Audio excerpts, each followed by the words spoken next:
गांव में केशव और रमन नाम के दो दोस्त रहा करते थे। वो दोनों जहाँ कहीं भी जाते साथ जाते थे। एक दिन केशव अपने घर पर बैठा हुआ था, तभी वहाँ रमन आया और बोला, केशव केशव, अरे मेरे भाई क्या कर रहा है यहाँ बैठे बैठे? अरे चलो कहीं घूमने फिरने चलते हैं, चलो। अरे नहीं नहीं नहीं नहीं नहीं, मेरा कहीं जाने का मन नहीं करता रे। तुझे तो पता है ना, काम धंधा कुछ है नहीं, तो माता पिता ताने पे ताने देते हैं एकदम। नहीं नहीं, मुझे कहीं नहीं जाना। अरे मुझे सब पता है रे, इसीलिए तो सोच रहा हूँ कि दूसरे गांव जाकर वहाँ ही कुछ काम कर लेते हैं, क्या कहता है? क्या दूसरे गांव? पगला उगला गया क्या? तुझे लगता है कि वहाँ हमें कोई काम मिल जाएगा? क्योंकि हमको यहाँ तो कोई काम देता नहीं है, वहाँ कौन काम दे देगा हैं? अरे तू थोड़ा सा मूर्ख है क्या? अरे वहाँ हमें कौन जानता है? और वैसे भी ये बता, जाकर देखने में कौन सी बुराई है? इस तरह तेरा मन भी अच्छा हो जाएगा और घूमना फिरना भी हो जाएगा, और काम मिल गया तो सोने पे सुहागा, क्या कहता है? रमन की बात सुनकर केशव सोच में पड़ गया और बोला, बात तो तू बिल्कुल ठीक कह रहा है। ठीक है, तो फिर चलते हैं, और क्या, चलो।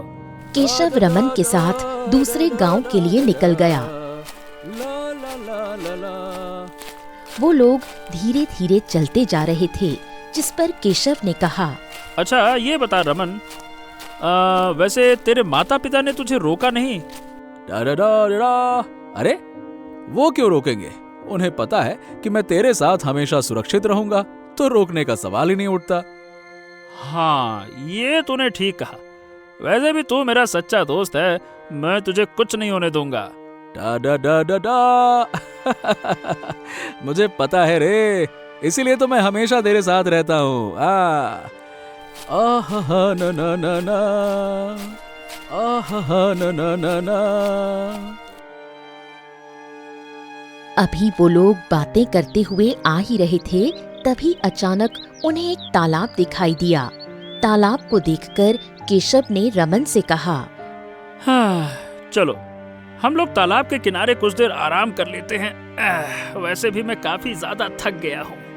हाँ हाँ हाँ, क्यों नहीं, चलो थोड़ा आराम करें, मैं भी थक गया हूँ। इसके बाद वो लोग तालाब किनारे आए तो वहाँ पर दो सुंदर कन्याएं बैठी हुई बातें कर रही थीं। उन्हें देखकर केशव थोड़ा हैरान हुआ और बोला, अरे ये कौन है? आहा, हम तो लगता है स्वर्ग में आ गए हैं। मुझे लगता है कि ये पानी वानी भरने आई होंगी। पर केशव को गौरी पहली ही नजर में पसंद आ गई और उसने कहा, होए होए होए होए होए, वैसे कुछ भी कहो, ये लड़की लग बहुत सुंदर रही है। क्यों रमन? ये बता, तू किसकी बात कर रहा है? यहाँ पर तो दो लड़कियां हैं। वहीं गौरी और रिद्धिमा आराम से पानी भर रही थीं। पानी भरने के बाद गौरी ने कहा, चलो रिद्धिमा, हमें यहाँ से चलना चाहिए। हाँ हाँ गौरी, चलो। वैसे भी हमें यहाँ आए काफी समय हो गया है, माता पिता इंतजार कर रहे होंगे। ये कहकर वो दोनों वहाँ से चली गईं। जिस पर केशव ने कहा, अरे अरे अरे अरे, ये कहाँ जा रही हैं? ए रमन, ये कहाँ चल दी हैं? अरे कहाँ क्या चल दी, पानी भरने आई थी, पानी भर के निकल गई। तुझको क्या करना है? तू इतना क्यों परेशान हो रहा है? अरे क्योंकि मुझे ये लड़की बहुत अच्छी लग रही है। तू देख नहीं रहा क्या, कितनी सुंदर है? हाय हाय हाय हाय हाय हाय, तूने सही कहा, हम सीधे स्वर्ग में पहुंच गए। क्या अप्सरा सी खूबसूरत है। ये सुनकर रमन काफी हैरान हुआ और बोला, ओए होए होए मेरे राजा, कहीं ऐसा तो नहीं तुझे पहली नजर का प्यार हो गया? पता नहीं यार, मुझे तो ऐसा लग रहा है कि चलना उसके पीछे ही चलते। हम यहाँ क्यों बैठे हैं, चलना। तू पागल हो गया है क्या? नहीं नहीं नहीं, मुझे नहीं जाना। अरे भाई, हमें काम की तलाश में जाना है दूसरे गांव, लड़की के पीछे नहीं जाना है। अरे वो भी तो उसी तरफ जा रही है ना, देख तो सही। ये सुनकर रमन ने अपना माथा पकड़ लिया और कहा, हे भगवान, ये लगता है इस पर प्यार का भूत सवार हो गया है। चल, अब मैं तुझे मना तो कर नहीं सकता। चल भाई, आजा। इसके बाद वो लोग भी उसी तरफ चले गए और इस तरह वो लोग रामपुर गांव में आ गए।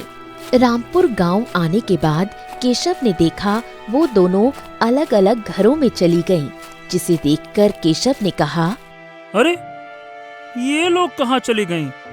क्यों रमन, तूने देखा कहाँ गई वो लोग? अरे कहाँ क्या गई होंगी भाई, अपने अपने घर चली गई होंगी, और कहाँ।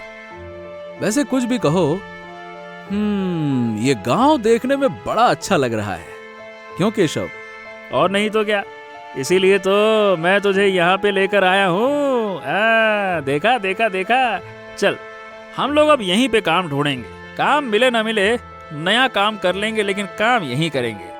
हाँ, वाह वाह वाह वाह वाह। अरे मेरे राजा, तू यहाँ पर लेकर आया है या फिर तू उन लड़कियों के पीछे पीछे आया है? अरे नहीं नहीं नहीं नहीं, ऐसा कुछ भी नहीं है। अब तू काम पे ध्यान दे, फालतू की बातों पे नहीं। नहीं तो। इस पर रमन ने कुछ नहीं कहा और फिर वो लोग गांव में काम ढूंढने लगे।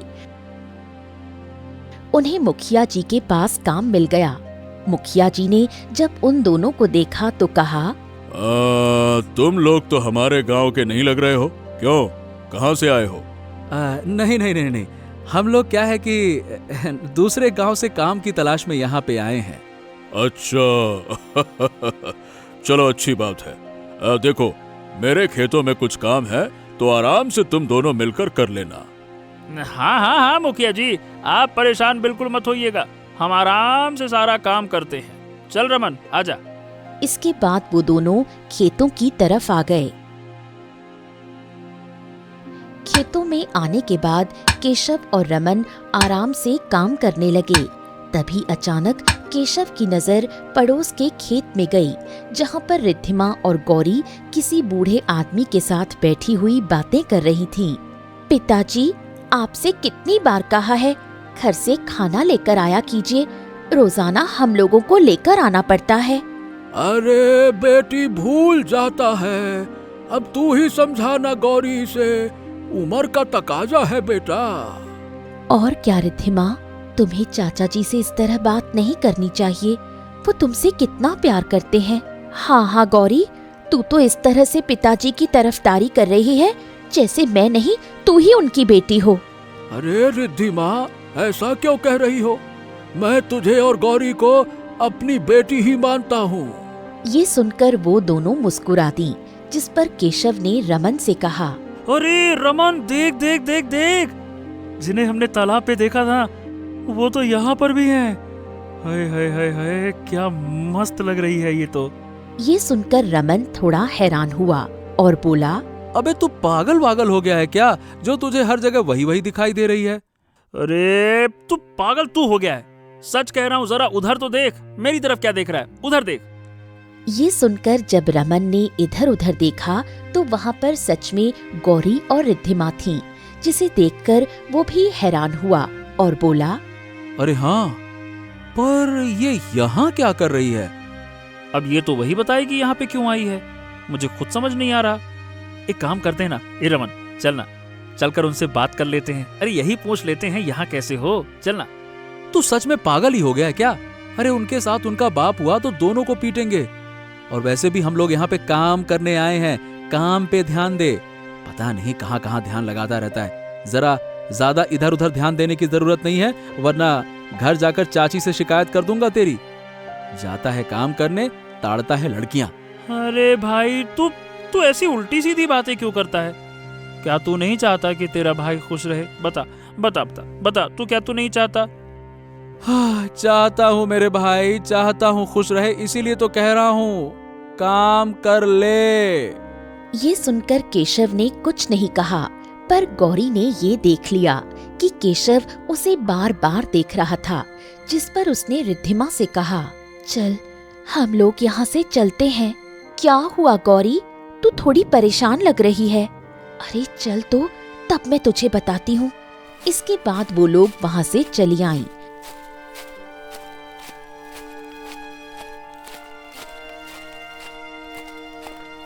जिस पर रिद्धिमा ने कहा, अब तो बता क्या हो गया?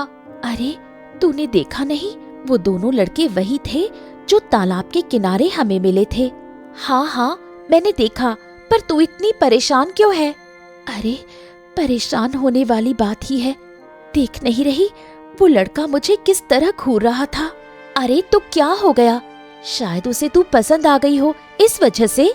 तू भी ना कैसी बातें करती है, मुझे इन सब चक्कर में नहीं पड़ना। चल अब घर चलते हैं। इसके बाद वो दोनों घर चली आईं।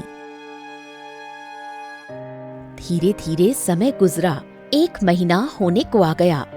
केशव हमेशा गौरी का पीछा करता रहता और उससे बातें करने की कोशिश करता। और एक दिन गौरी जब फिर से तालाब पर पानी भरने गई तो केशव भी उसके पीछे पीछे चला गया।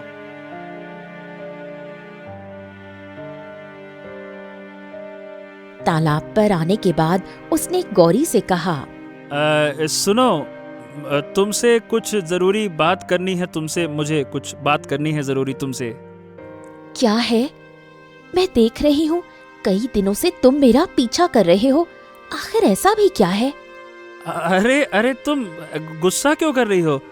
बात यह है कि मैं तुम्हें पसंद करता हूँ, मैं तुम्हें। क्या? पर मैं तुम्हें पसंद नहीं करती। क्या बात कर रही हो? अरे तुम झूठ बोल रही हो। मैंने देखा है कि तुम भी मुझे चोरी छुपे देखती रहती हो। क्या बात करती हो? ऐसे झूठ तो मत बोलो।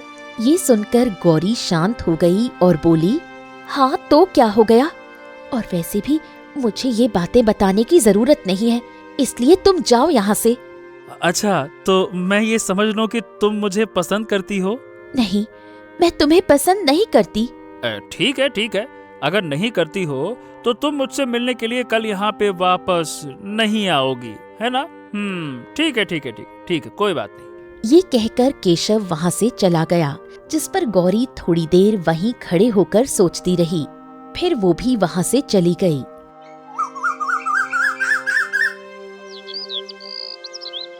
अगले दिन गौरी फिर से तालाब पर पानी भरने आई, जहाँ पर केशव पहले से ही मौजूद था। गौरी को देखकर उसने कहा, अरे तुम यहाँ? पर तुमने तो कहा था कि तुम यहाँ नहीं आओगी। बस ऐसे ही पानी भरने आई हूँ। लो, ये बताओ अकेले क्यों आई हो?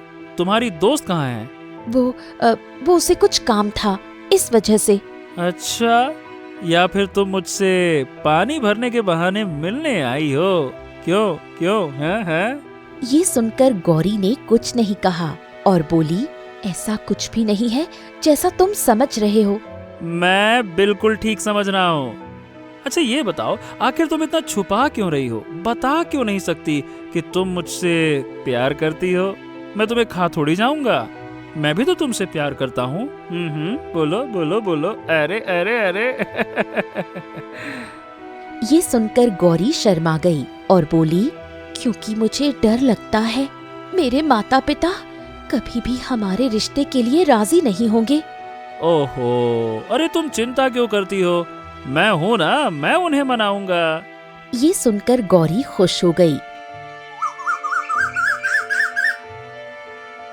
धीरे धीरे समय के साथ अब गौरी केशव के साथ रहने लगी, जिसे देखकर रिद्धिमा थोड़ी परेशान हो गई। ये गौरी तो कहती थी कि ये कभी भी लड़कों के चक्कर में नहीं पड़ेगी, फिर ये इसके चक्कर में कैसे पड़ गई? मुझे गौरी से बात करनी पड़ेगी। अगले दिन गौरी रिद्धिमा के घर आई, जिस पर रिद्धिमा ने कहा, गौरी ये सब क्या है? तुम उस लड़के से क्यों मिलती हो? कहीं तुम उससे प्यार तो नहीं करने लगी? हाँ, मैं उससे प्यार करने लगी हूँ। क्या? पर तुमने तो कहा था तुम उससे कभी भी प्यार नहीं करोगी। तो क्या हो गया रिद्धिमा? मुझे पता ही नहीं चला मैं कब उससे प्यार करने लगी। क्या तुम मेरे लिए खुश नहीं हो? अरे ऐसी बात नहीं है, मैं तो बहुत खुश हूँ। बस पूछ रही थी तुम्हारे माता पिता।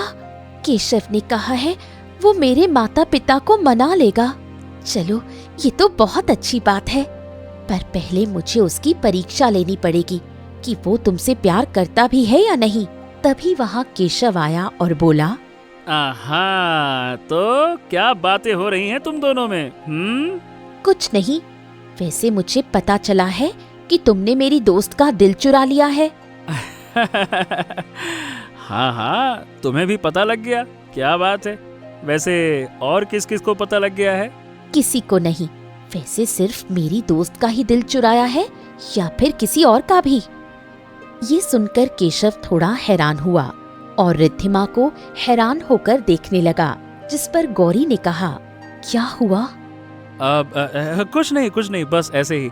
अच्छा, मैं चलता हूँ, मुझे कुछ काम है। ठीक है, चलो चलो। ये कहकर केशव वहाँ से चला गया। धीरे धीरे समय गुजरा।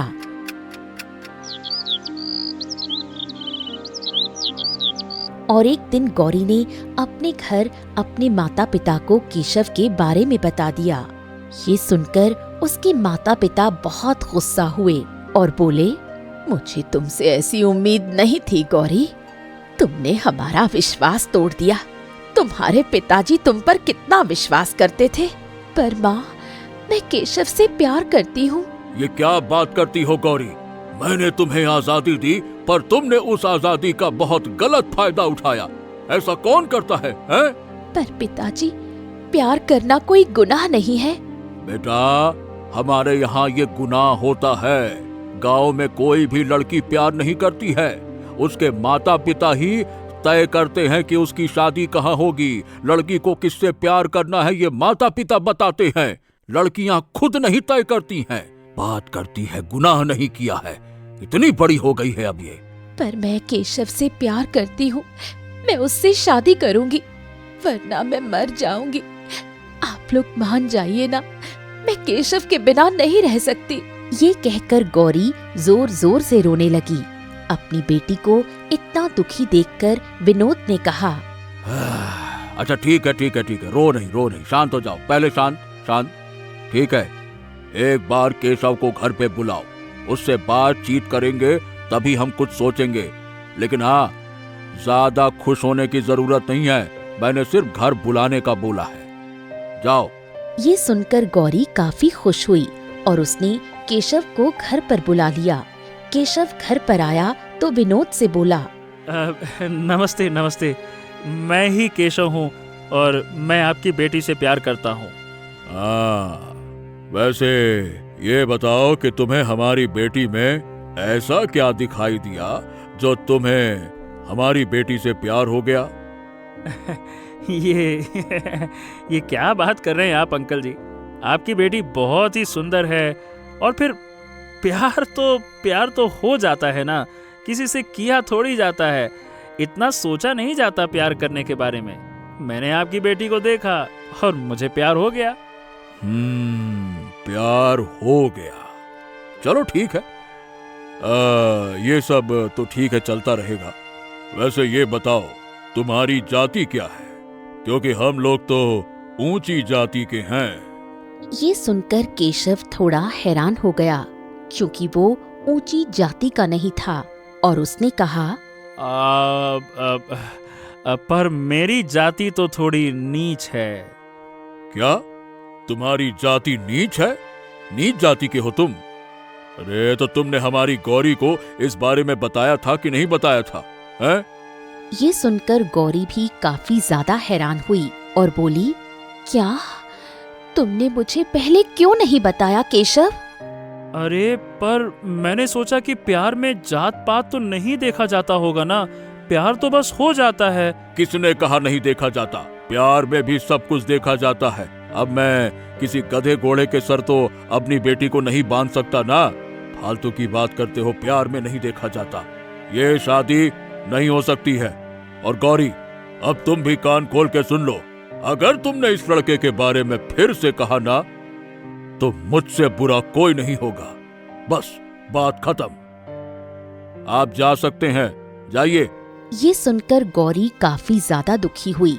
वहीं केशव भी दुखी होकर वहां से चला आया। वहां से आने के बाद वो पेड़ के नीचे खड़ा हो गया। तभी वहां रमन आया और बोला,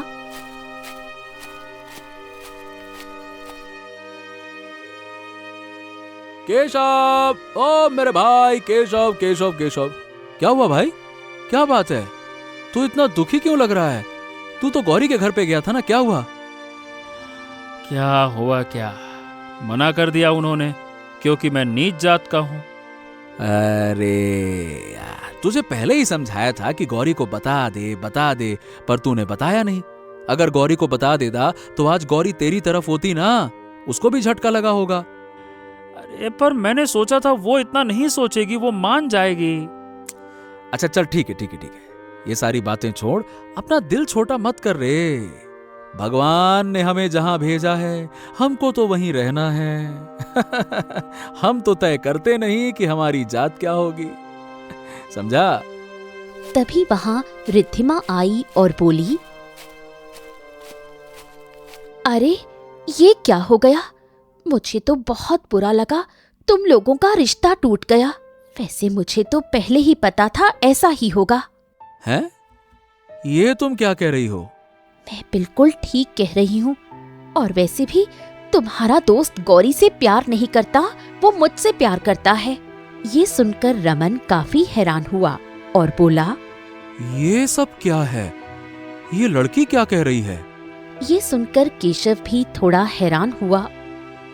तुम मानो या मत मानो, मैंने देखा है तुम्हारी आंखों में मेरे लिए भी प्यार है। ये सुनकर रमन भी काफी ज्यादा हैरान हो गया। धीरे धीरे समय गुजर रहा था और एक दिन गौरी ने केशव को तालाब के किनारे मिलने के लिए बुलाया। केशव वहां पर आया तो गौरी पहले ही वहां मौजूद थी और उसने केशव से कहा, ये सब क्या है?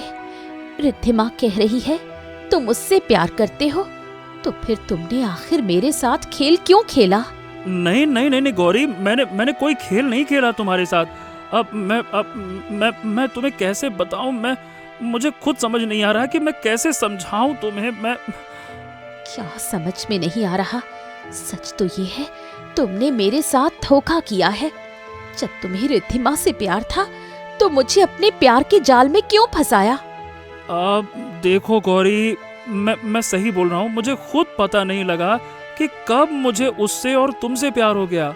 पर सही बताऊं, मैं तुमसे बहुत प्यार करता हूँ। मैं झूठ नहीं बोल रहा हूँ, कसम से। ये सुनकर गौरी काफी ज्यादा दुखी हुई और बोली, चलो अच्छी बात है, तुमने अपने मुंह से खुद ही बता दिया। अच्छा हुआ मेरी शादी तुमसे नहीं हुई, वरना मैं पूरी जिंदगी दुखी रहती। ये कहकर गौरी वहां से जाने लगी, जिस पर केशव ने उसे रोका और कहा, अरे सुनो गौरी कहाँ जा रही हो? मेरी बात तो सुनो। देखो मेरी बात सुनो। मैं रिद्धिमा से प्यार नहीं करता हूँ, क्योंकि मुझे समझ में आ गया है कि मुझसे बहुत बड़ी गलती हो गई है। मैं तुमसे प्यार करता हूँ, सुनो तो। गौरी। नहीं, मुझे तुम्हारी बातों पर कोई यकीन नहीं है। तुम एक धोखेबाज हो और धोखेबाज कभी भी बदल सकते हैं। ये कहकर गौरी वहां से चली आई, जिससे केशव काफी ज्यादा दुखी हुआ। धीरे धीरे समय गुजर रहा था। हफ्ता होने को आ गया, पर केशव का कहीं पता नहीं था, जिस पर रमन काफी ज्यादा परेशान था। अरे ये केशव एक हफ्ते से दिखाई नहीं दे रहा, आखिर चला कहाँ गया? मुझे गौरी से बात करनी चाहिए। ये कहकर वो गौरी के घर आया। गौरी ने जब रमन को देखा तो थोड़ी हैरान हुई और गुस्से से बोली, तुम यहाँ क्या करने आए हो? गौरी, दरअसल मैं तुमसे केशव के बारे में पूछने आया हूँ। एक हफ्ते से वो दिखाई नहीं दे रहा, तुम्हें पता है कहाँ है? मुझे क्या पता वो कहाँ है, और मुझे उससे कोई मतलब नहीं है। वैसे भी वही धोखेबाज है। क्या ये तुम क्या कह रही हो गौरी? देखो, उसे अपने किए पर पछतावा था। तभी वहाँ पर विनोद आया और बोला, गौरी, अरे बेटा गौरी, ये लड़का कौन है गौरी? है?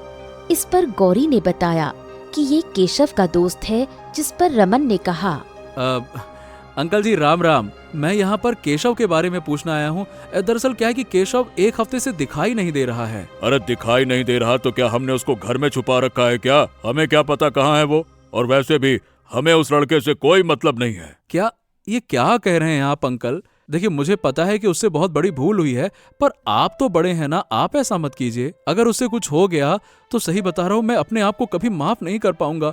देखिए मैं आपसे कहता हूँ, कुछ भी करके मेरी मदद कीजिए। मैं मेरा बहुत अच्छा दोस्त है वो, मेरी मदद कीजिए।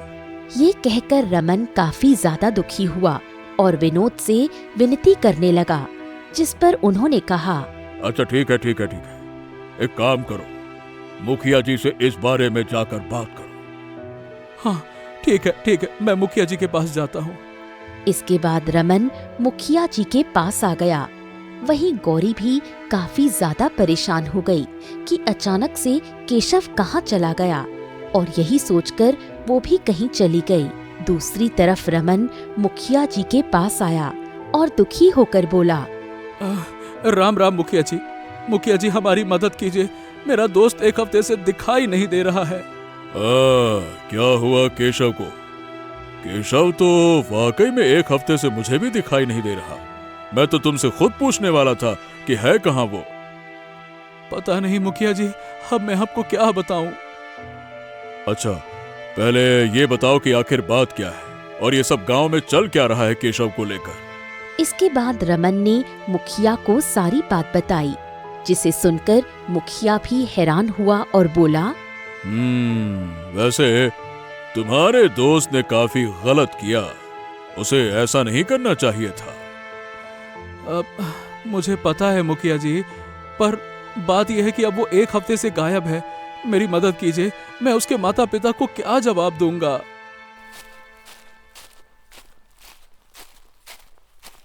तभी वहां गौरी आई और बोली, मुखिया जी, रिद्धिमा भी एक हफ्ते से गायब है। ओह, क्या रिद्धिमा? पर आखिर ऐसा कैसे हो सकता है? कहीं ऐसा तो नहीं कि वो लोग भाग गए हों?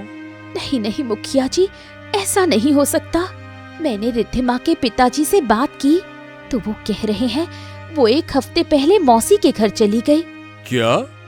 एक हफ्ते पहले मौसी के घर चली गई? पर आखिर ऐसा हो कैसे सकता है? किसी को कुछ समझ ही नहीं आ रहा। किसी को कुछ समझ नहीं आ रहा था। तभी सभी काफी ज्यादा परेशान थे। तभी रमन ने कहा, मैं सही बताऊं, मुझे ना रिद्धिमा कुछ सही नहीं लगती थी। मतलब कि वो थोड़ी पागल थी। ये तुम क्या कह रहे हो? रिद्धिमा तो कितनी अच्छी लड़की थी। तुम अपने दोस्त को बचाने के लिए मेरे दोस्त पर इस तरह इल्जाम नहीं लगा सकते। नहीं, उसका प्यार मैंने देखा था। वो पागलपन था, वो प्यार नहीं था गौरी। ये सुनकर गौरी भी थोड़ा हैरान हुई, जिस पर मुखिया ने कहा, चलो हम लोग रिद्धिमा के ही घर चलते हैं, वहीं जाकर पता चलेगा कि आखिर चक्कर क्या है। चलो। इसके बाद सभी लोग रिद्धिमा के घर आ गए। रिद्धिमा के घर पर आने के बाद उन्होंने देखा रिद्धिमा आ चुकी थी, जिसे देखकर गौरी हैरान हुई और बोली, तुम कब आई? अभी तो तुम नहीं थी। अरे बस कुछ देर पहले लौट कर आई। तुम लोग यहाँ पर? हम यहाँ पर केशव के बारे में पूछने आए हैं। केशव कहाँ है? मुझे क्या पता केशव कहाँ है, और वैसे भी मुझे उससे कोई मतलब नहीं है। वैसे भी वो एक धोखेबाज है। जो मेरी दोस्त का नहीं हुआ वो मेरा क्या होगा? ये सुनकर गौरी थोड़ा दुखी हो गई। तभी अचानक रमन को रिद्धिमा के घर के अंदर से बदबू आने लगी। उसने कहा, अब ये तुम्हारे घर से इतनी बुरी बदबू क्यों आ रही है? आहा। ये सुनकर रिद्धिमा थोड़ी घबरा गई और बोली, नहीं, बदबू तो नहीं आ रही।